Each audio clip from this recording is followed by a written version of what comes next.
Hello, this is Andrea St. Amand. Today we're going to talk about money karma. I don't know what got into me to tackle such a big topic, but let's go. The first thing I want to do is actually discuss how karma works in this 3D reality here on Earth, not in some woo way, but on a real energetic way. And then we're going to go to talk about how karma reveals itself through money. Karma. First of all, we've got three energetic bodies here on Earth: the physical, the mental, and the emotional. And the spiritual, a lot of people think spirituality is something separate. It's not. The spiritual is just running through us all the time. So the spiritual is all of it, right? So physical, mental, and emotional. So a lot of people think of, it's easiest to always think about mainstream corporate America, right? We can ditch on them, those of us who are still in there. But let's think about the folks that you see in suits, and you can see maybe they're physically fit, they're working hard, but they're completely ignoring their emotional body completely, and you can see it from the side. And frankly, a lot of people who are spiritually aware, we get into spiritualism because it's a matter of escapism. So we might be having physical issues and emotional issues, so we start escaping into our heads and trying to figure out spiritual stuff. But if we're still ignoring our emotional body, what that's doing is just further staying in our mental body.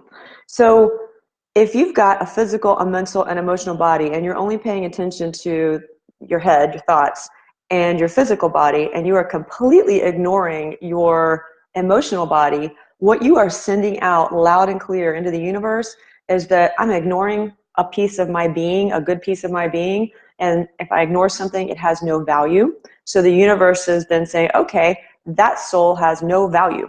So I'm going to just send back a whole bunch of stuff that soul doesn't value. So think about if it's easier for me to actually think of three separate bodies. So if your emotional body is sort of separate, I kind of feel it around me here, if that helps you guys visualize it. The most powerful body you can work with in terms of karma is putting some attention into your emotional body. So here's some examples. Think of obligation versus desire. The emotion of obligation versus the emotion of desire. So if you are taking an action and your motivation for that action is, I should do this, I really don't want to do it, but I should, then what you're going to get back is a whole bunch more opportunities for you to feel should and obligation. Versus desire, if you start thinking, I want to do this, and I'm not going to do anything I should do unless I want to do it, then what the universe is going to start sending back to you is a whole bunch of stuff that you desire. So think about paying a bill, your electric bill. Most of us pay bills. I do it too. I'm like, I hate paying bills. And I'm like, why am I putting that energy out there? Because actually, I'm happy to pay my electric bill, because nowhere on the planet is it considered a fundamental human right that somebody has to provide me with electricity. It's just not. So thank you, the powers that be, who got this electrical grid up and running and are pumping it into my house. I'm going to happily pay you my bill. So that's a silly example perhaps of obligation and desire. Another one I just heard this morning, which is really powerful, is the energy of angst. So what's the first thing most of us do when we wake up in the morning? We grab our cell phones. And a lot of people go right to the news page. I don't. A lot of people go right to the headlines or right to Facebook to think tragedy happened overnight. And of course, if you're looking at news headlines, you're getting a whole front page of horrible crap that happened. And so before you've even gotten out of bed, you're all riled up and you're throwing all this angst out into the world. Well, in the world, every single hour of every day, it's morning somewhere, which means there are millions and millions of people every single hour picking up their cell phone, looking at horrible things, and throwing angst out in the world. What's going to come back to us? Angst. What are we doing to ourselves? So don't, if you're doing that now, stop it. Don't do something that's going to cause you angst, because you're going to get angst back. So how does this have anything to do with money? Money is the most heavily, energetically charged, weighted currency that our planet operates on today. It's always been like that. It's been gold coins or some other, trinket, something, but it's money. What we call today is money. So we have much of our intent and much of what we value thrown into bills, into dollar bills or whatever currency you're operating in. Some of you might be flush with cash, so your most heavily energetically weighted object currency might be time, or it might be love, it might be health, it might be something else. But for most of it, it's money, or it's tied up in money. So this gets a little bit more complicated than the scarcity versus abundance mindset, which sometimes is just a mindset, but you can't really think yourself out of scarcity and lack. You can feel your way out of it though. You can totally feel your way out. So whatever your currency is, and let's just keep saying money, if you look around your life and you notice there's lack anywhere, then there is something in your emotional body that you are not valuing and that you're ignoring. So I challenge you to sit with your emotions. This is what meditation is good for. Just sit with them. Don't think about it. Just sit with it and say, is there some anger in there? Is there some shame in there? And don't judge what comes up. Think about them as seriously little balls of energy that you don't have to apologize for. You don't have to overthink. If there's anger, you don't have to get yourself worked up. But like, yeah, I'm angry because he said that, and then she said that, and then now you're back in your head.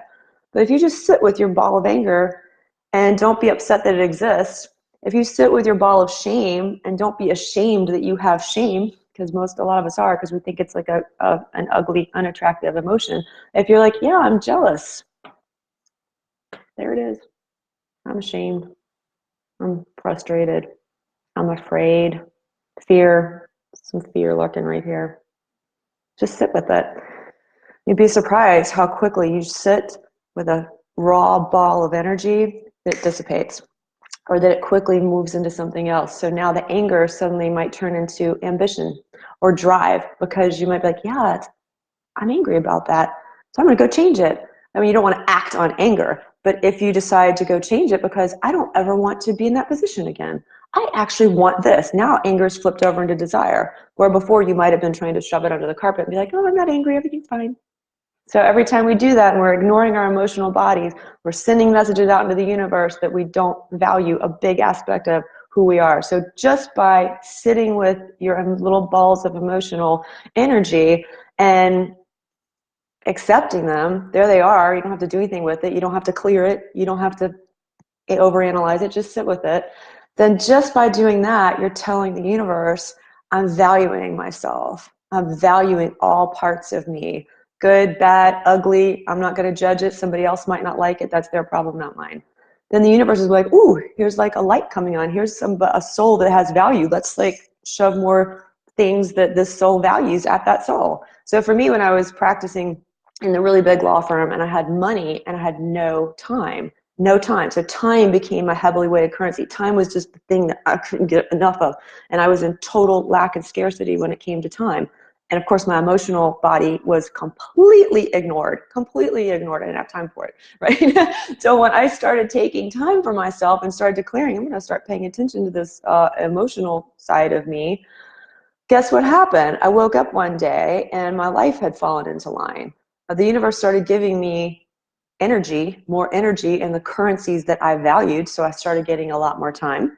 I started having to work less. I started making more money.